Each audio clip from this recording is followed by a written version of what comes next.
Okay, very good morning, guys. Anthony here from the desk at Amplified Trading in London.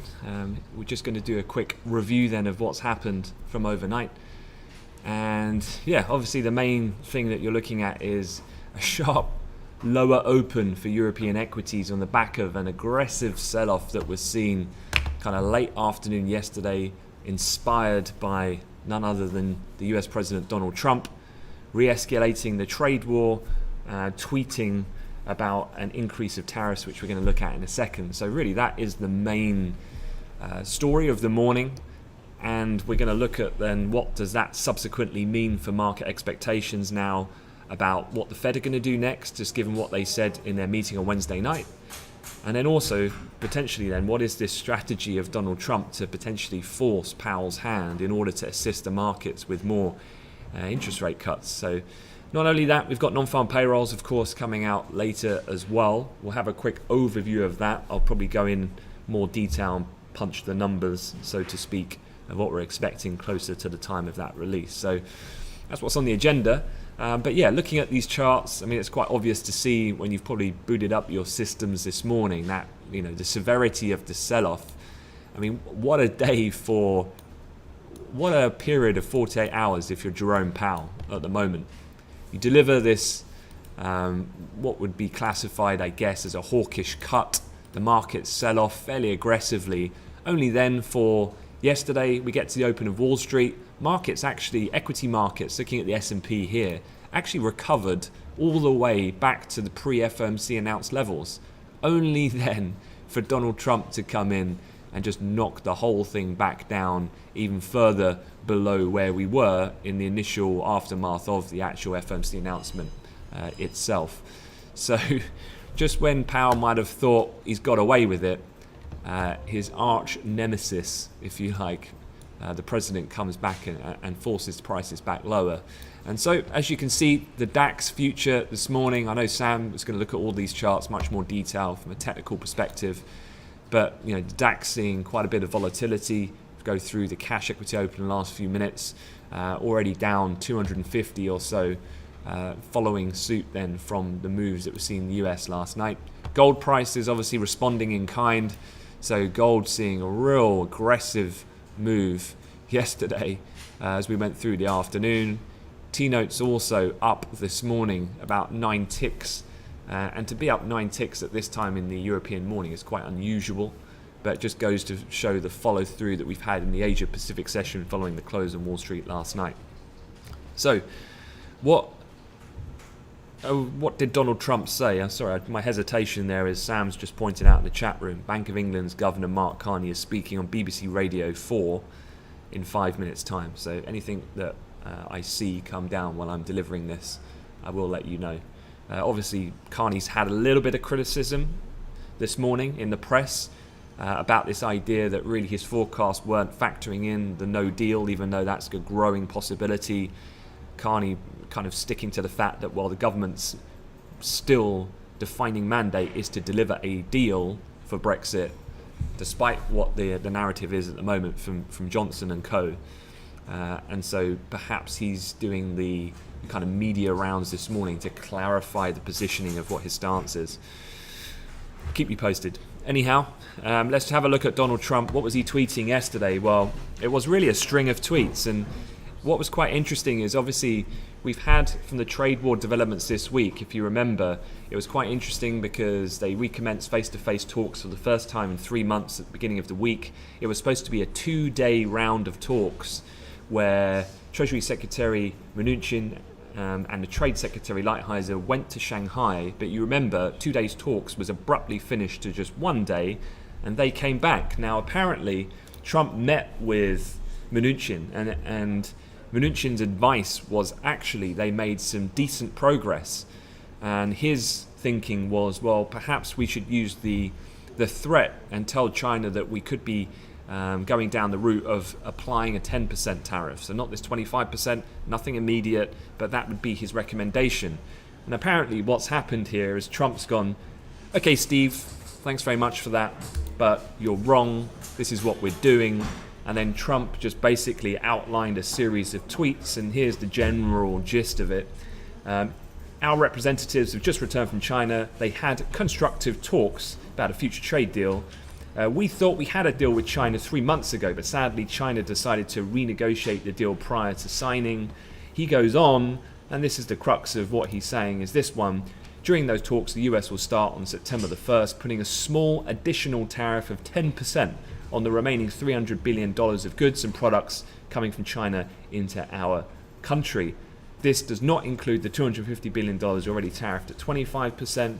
He's also gone on to say, well, we could even go further than 25%. So, he's really gone to town here. The interesting thing, and a lot of speculation that's doing the rounds this morning, is remember the comments that Jerome Powell said at the meeting on Wednesday night. The biggest one, the one that caused this kind of hawkish type reaction, was that we're in a mid-cycle adjustment. That meaning or interpretation in the market then that he was signaling just maybe a one and done, or 1 or 2 cuts, not a series of substantial rate cuts to come. Now, one thing that Powell also said was the Fed chairman said his rate cut was justified by trade tensions. Now, if that is the case, and he's not delivering then on these substantial rate cuts to prop up the economy that Trump wants, well then, if he's defining a lot of that decision making on the trade war, if you're Donald Trump, let's just create a trade war then. It's all on. Let's just ramp it up. Let's actually use the stock market. Let's weaponize the stock market against your own central bank to force them into doing what you want.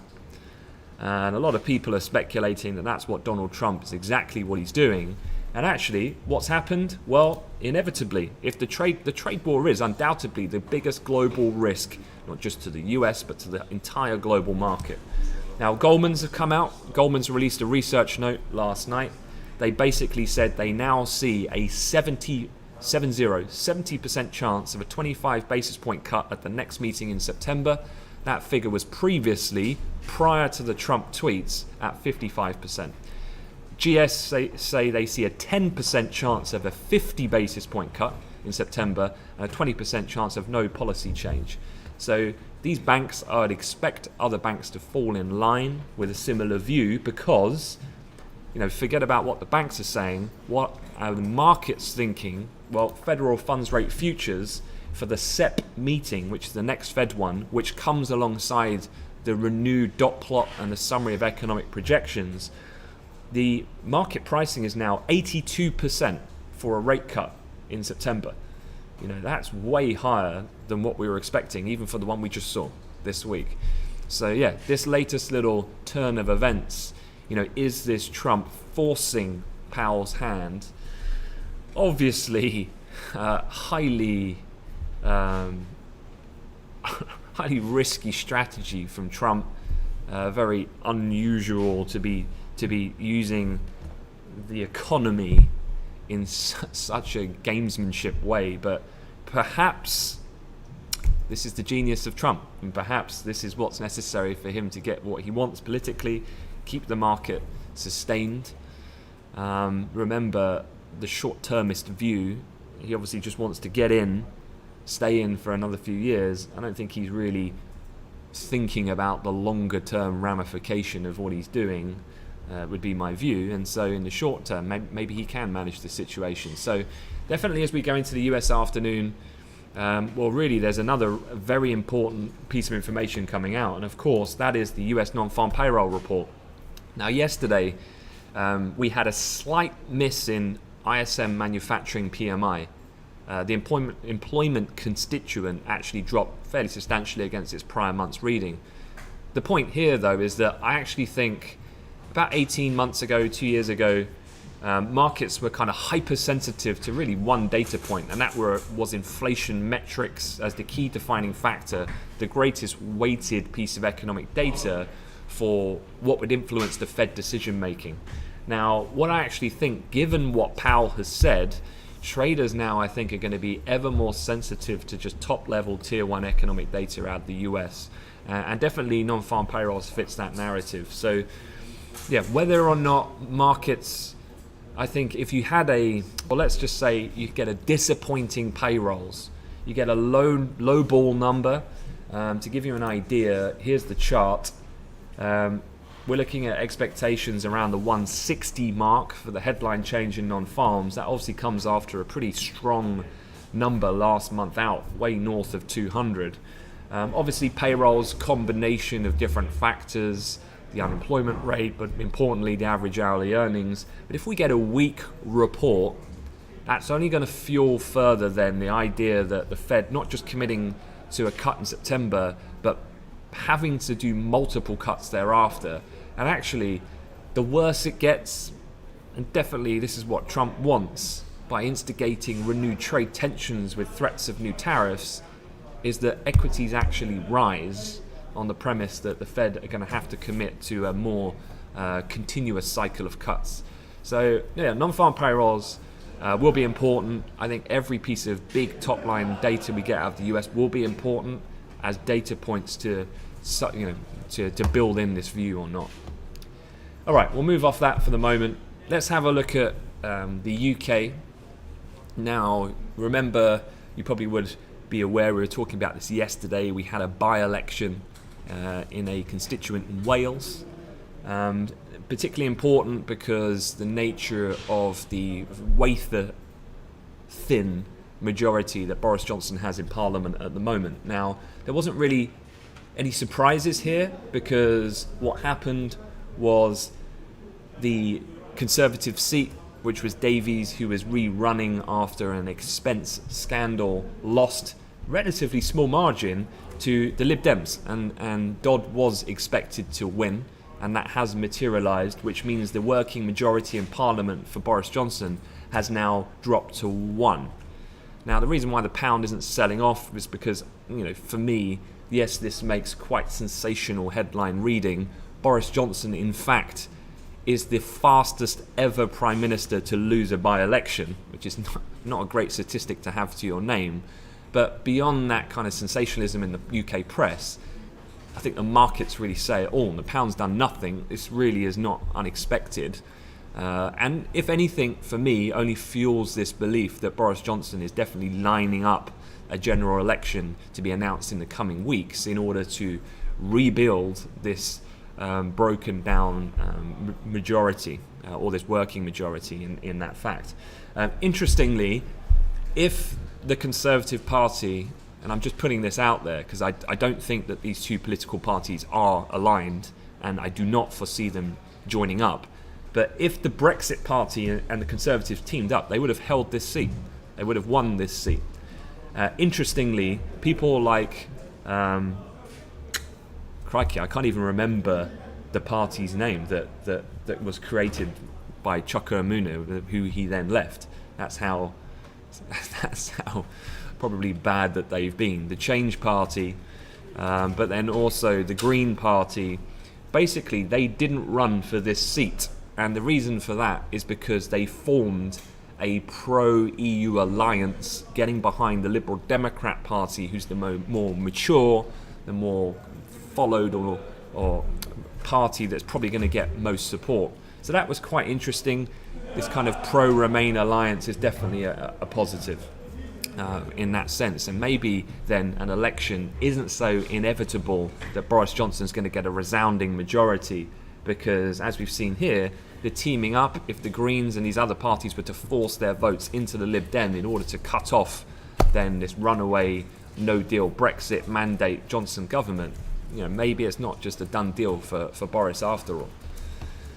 All right, quick look at the calendar for the day, because I know you want to hear from Sam and what he has to say about the charts. What have we got this morning? UK construction PMI. Yeah, maybe worth watching. Obviously, we had a depressed number in the manufacturing PMI from the UK yesterday. Just trying to recall, what was it, the weakest since 2012. Construction last month in the UK was the steepest fall since 2009, so right in the midst of the global financial crisis. Moving on beyond that point, well, certainly for the construction PMI in the UK, I don't think that's going to move the market, just to be clear, even if it is a sub 50 number. European retail sales, it's never a market mover, so I think just definitely a US-centric session for me. I think markets are going to be quite quiet this morning. Really two things. One, just waiting for the main event, which being non-farm payrolls. And then after that, I think that's when you're going to see the real follow-through reaction. Not just depending on that outcome, but also given the announcement out of Trump as well. I think you could either see a really powerful rally to finish the week in US stocks if this is a low ball payroll number. I think, yes, obviously that's not good economically, but I think that will just ramp up then the idea that really Powell's got to come through and start leaning on more rate cuts to come. That would fuel further T-note bid. Gold might recover then and continue to remain bid. And then I'd be anticipating dollar weakness on the back of that, continuation of the hit it got last night on the back of the Trump tweets. Elsewhere, US factory orders, you got the final University of Michigan, but again, this is kind of a side order to the main things I've just discussed. And from a earnings point of view, the only real things to be aware of here are a couple of US majors. So again, this isn't really going to move the index futures, I would say, only for if you're looking at single stocks, but you get the oil majors Exxon and Chevron as well. Both will be reporting pre-market. Just to finish on my delivery, the Chinese Commerce Ministry has just come out last couple of minutes, and they've said that if the US is intent on implementing further tariffs on Chinese goods, China will have to take countermeasures. No explicit detail on what those countermeasures might be. That's not surprising. That's pretty much the uniform response from China. They kind of, whatever you do, will match in kind. All right, that's it from me. I'll be around to cover payrolls in full later on, but if I don't speak to you before then, I wish you all a great weekend. Thanks very much.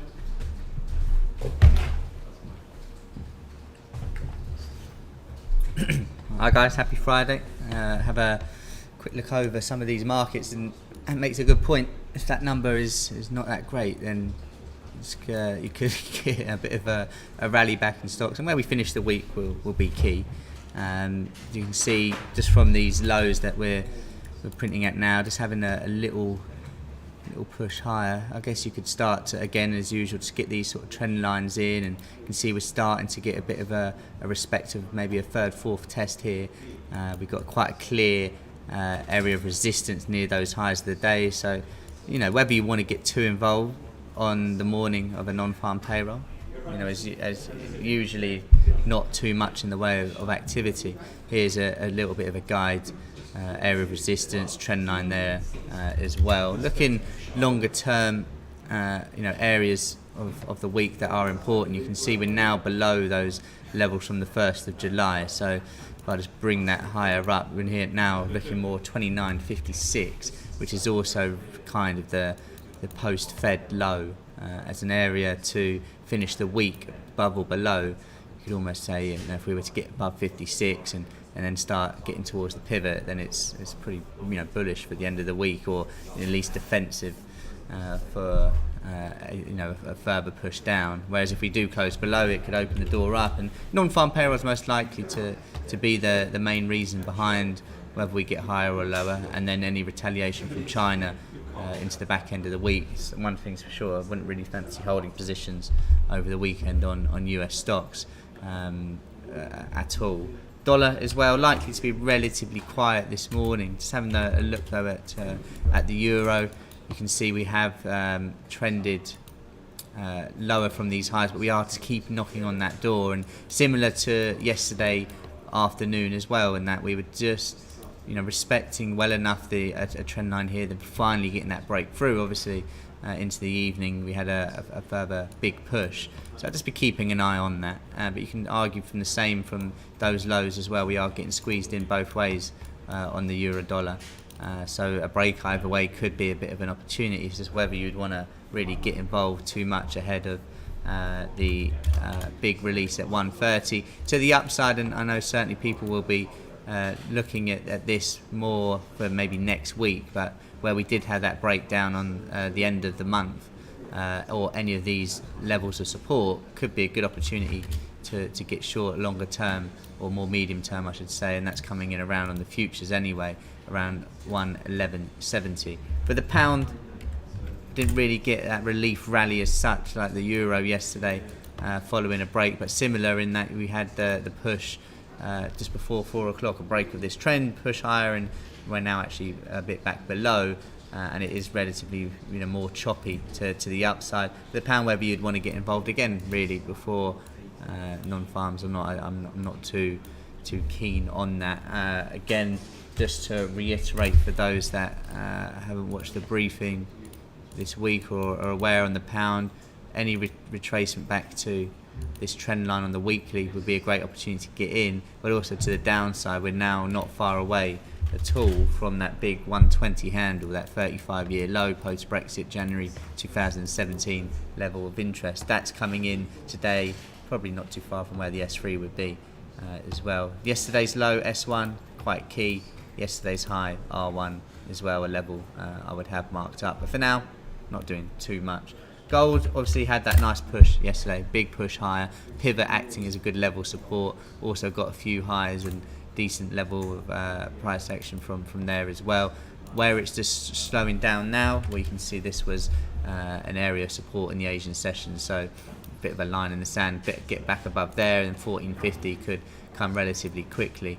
The pivot, if we were to come back down again, I'd just be a bit hesitant about maybe wanting to take that on, especially given the morning. But where we're trading literally right now, pretty key, was that previous low here, and we're just coming to test it really for the sort of third, fourth time. So off that you'd expect a bit of a break, which is happening now.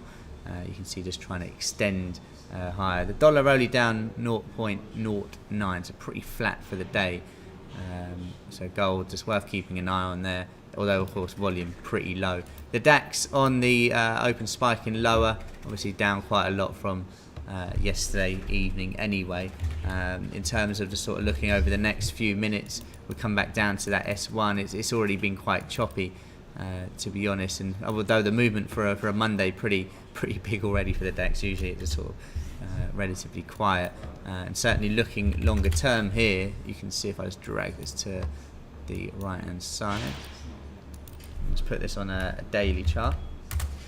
In terms of levels where we could finish the week for the DAX, you can see just this area of support not far away from where we're trading, which was the low back on the 6th of June, and just as a level going back to this is last year here, you can see above the camera, good area of price action. And when we finally did get back above, we saw a decent push higher. Can we get down to test that level? Can we get below it? If we were, then favouring more medium term push down next week to the low down we had on the 31st of May. If that was to hold, the key level I would say to the upside around 12,200, where you had these previous double bottom before that breakthrough the last few days. So quite a key level coming up in the DAX, worth keeping an eye on there. Have a quick look over at oil to wrap things up. You can see a decent push lower yesterday, and what was a fantastic trade, I have to say, yesterday.